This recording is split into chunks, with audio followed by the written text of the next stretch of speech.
믿음으로 아브라함은 부르심을 받았을 때 순종하여 장래의 유업으로 받을 땅에 나아갈새 갈 바를 알지 못하고 나아갔으며, 믿음으로 그가 이방의 땅에 있는 것 같이 약속의 땅에 거류하여 동일한 약속을 유업으로 함께 받은 이삭 및 야곱과 더불어 장막에 거하였으니, 이는 그가 하나님이 계획하시고 지으실 터가 있는 성을 바랐습니다. 믿음으로 사라 자신도 나이가 많아 단산하였으나 잉태할 수 있는 힘을 얻었으니, 이는 약속하신 일을 미쁘신 줄 알았습니다. 이러므로 죽은 자와 같은 한 사람으로 말미암아 하늘의 허다한 별과 또 해변의 무수한 모래와 같이 많은 후손이 생육하였느니라. 이 사람들은 다 믿음을 따라 죽었으며, 약속을 받지 못하였으되 그것들을 멀리서 보고 환영하며, 또 땅에서는 외국인과 나그네임을 증언하였으니, 그들이 이같이 말하는 것은 자기들이 본향 찾는 자임을 나타냄이라. 그들이 나온 바 본향을 생각하였더라면 돌아갈 기회가 있었으려니와, 그들이 이제는 더 나은 본향을 사모하니 곧 하늘에 있는 것이라. 이러므로 하나님이 그들의 하나님이라 일컬음 받으심을 부끄러워하지 아니하시고 그들을 위하여 한 성을 예비하셨느니라. 네, 히브리서 11장을 통하여서 믿음에 대해서 말씀을 나누고 있습니다. 우리가 믿음을 잘 알고 있다면, 또 믿음을 가진다면 우리의 삶을 축복되게 합니다. 신비한 체험을 하도록 이끌어 줍니다. 이번 히브리서 11장을 통해서요, 저와 여러분들이 더욱더 믿음이 굳건해지고 하나님의 축복을 풍성히 누리는 이런 시간이 되시기를 바랍니다. 오늘 본문 말씀은 히브리서 11장에서 아브라함의 믿음에 대해서 말씀해 주고 있습니다. 아브라함은 믿음의 조상이라고 우리가 말을 합니다. 아브라함은 정말 좋은 믿음을 가지고 있는 자입니다. 아브라함이 어떻게 믿음 생활을 했는지 오늘 8절에 나옵니다. 믿음으로 아브라함은 부르심을 받았을 때 순종하여 장래의 유업으로 받을 땅에 나아갈새 갈 바를 알지 못하고 나아갔으며 라고 했습니다. 하나님께서는 아브라함에게 내 친척 본토 아비집을 떠나 내가 네게 지시할 땅으로 가라 라고 창세기에서 말씀을 하셨습니다. 이 말씀을 들었을 때 아브라함은 순종했습니다. 갈 바를 알지 못하는 상태에서 순종하며 떠났습니다. 참 이러한 일은 쉬운 일이 아닙니다. 우리가 어디로 갈 때 목적지를 알고 또 어떠한 길로 가야 할지를 분명히 아는 상태에서 우리는 가려고 합니다. 갈 바를 알지 못하고 나간다는 것은 어, 쉬운 일이 아닌 것이죠. 그렇지만 이 아브라함은 갈 장소를, 갈 목적지를 알지도 못하면서 하나님께서 떠나라라고 말씀하셨기 때문에 떠났습니다. 아브라함은 하나님 말씀에 대해서 믿음을 가졌기 때문에 떠나나갈 때 갈 바를 알지 못하고 떠나게 된 것입니다. 오늘 본문 10절 말씀해 보면요. 이는 그가 하나님이 계획하시고 지으실 터가 있는 성을 바랐습니다. 라고 했습니다. 갈 바를 알지 못하고 떠났을 때 아브라함의 마음속에는 하나님께서 계획하시고 만드신 이 성으로 하나님께서 나를 인도해 주시겠다라는 이런 믿음을 가졌던 것이죠. 하나님께서 계획하시고 만드신 성, 그곳이 어디일까요? 아브라함과 사라는 여행길을 통하여서 점점 그곳을 알아가게 됩니다. 16절 말씀해 보면은 그들이 이제는 더 나은 본향을 사모하니 곧 하늘에 있는 것이라. 이러므로 하나님이 그들의 하나님이라 일컬음을 받으심을 부끄러워하지 아니하시고 그들을 위하여 한 성을 예비하셨느니라 라고 했습니다. 아브라함과 사라는 하나님께서 계획하시고 이루신 그 성이 이 땅의 성이 아니라는 것을 점차 알아가게 됩니다. 하나님 나라에 하나님께서 이루신 그 성임을 알게 되죠.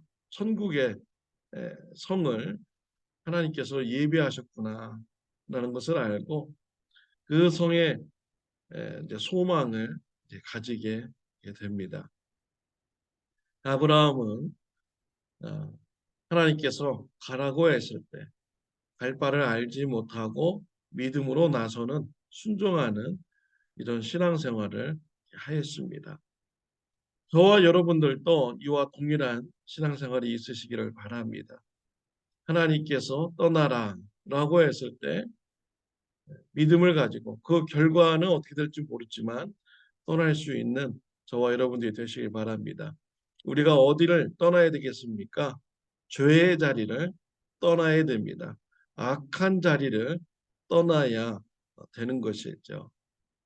우리에게 하나님의 말씀에 불순종하고 죄를 지켜야 하는 이런 자리가 있다면 과감하게 그 자리를 떠나야 됩니다.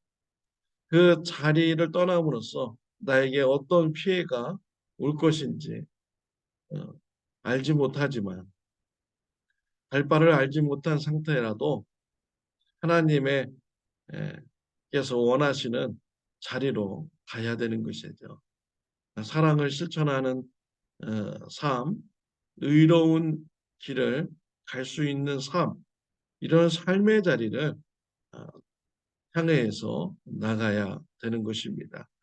죄의 자리를, 죄의 습관을 과감하게 끊어버리고 일어설 수 있는 죄의 자리를 떠나나가는 저와 여러분들이 되시기를 바랍니다.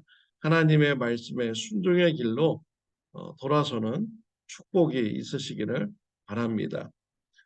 아브라함은 또 약속의 자녀가 태어날 것을 믿었습니다. 하나님께서는 아브라함에게 자손의 축복을 주신다라고 약속을 하셨습니다. 이때 아브라함은 믿었습니다. 어느 정도로 믿음을 가졌는가? 11절에 나오고 있죠. 믿음으로 사라 자신도 나이가 많아 단사나였으나 잉태할 수 있는 힘을 얻었으니 이는 약속하신 일을 미쁘신 줄 알았습니다. 라고 했습니다. 아브라함의 아내 사라가 자녀를 낳을 수 없는 이런 상태의 몸이 되었습니다. 그때도 아브라함은 믿음을 가졌습니다. 하나님께서 내년 이맘때에 아들을 낳을 것이다 라고 말씀을 주셨을 때 아브라함은 믿음을 가졌습니다.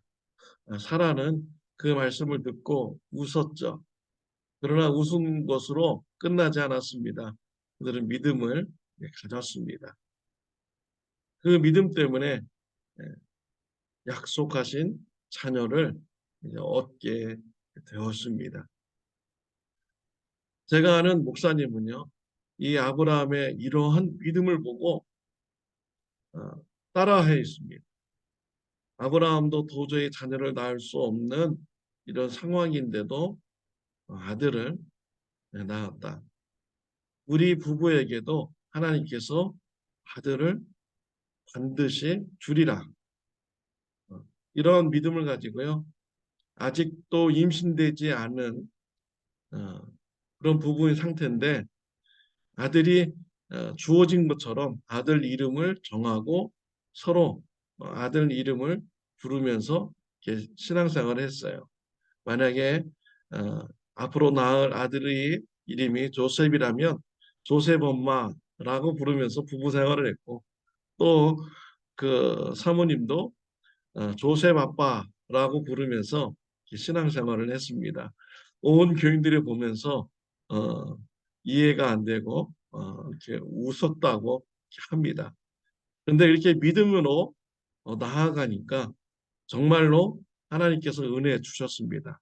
그 가정에 아들을 주셨습니다. 아들을 낳게 되었습니다. 믿음이라는 것은 정말 놀랍습니다. 할 수 없는 일, 도저히 이루어질 수 없는 이러한 일도 믿음을 가졌더니 이루어지고 축복받는 이러한 일이 일어나게 된 것입니다. 믿음은 우리에게 축복을 가져다 줍니다. 믿음은 우리에게 신비한 세계로 인도하여 줍니다. 사랑하는 성도 여러분, 믿음을 여러분 가지시기를 바랍니다. 하나님께서 우리에게 우리의 믿음대로 반드시 이루어 주신다는 이런 믿음의 신앙생활을 할 때 예비하신 축복을 누리리라 이렇게 믿습니다. 기도드리겠습니다. 하나님 아버지, 네, 감사합니다. 오늘 믿음에 대해서 성도님들과 같이 나누게 해주시니 감사합니다. 하나님, 아브라함과 같은 믿음이 우리 성도님들에게 풍성하게 하여 주옵소서. 우리의 생각을 바꾸고 우리의 입술의 언어를 바꾸고 믿음의 생각, 믿음의 말, 믿음의 행동을 함으로써 믿음으로 하나님께 나아가 믿음으로 나아가는 자를 하나님께서 기쁘시고 또 상을 주신다고 하셨습니다. 믿음의 상을 받고 축복을 누리는 저와 우리 성도님들 되게 하여 주옵소서. 예수님의 이름으로 기도드렸습니다. 아멘. 오늘 하루도 믿음의 삶 풍성하시기를 바랍니다.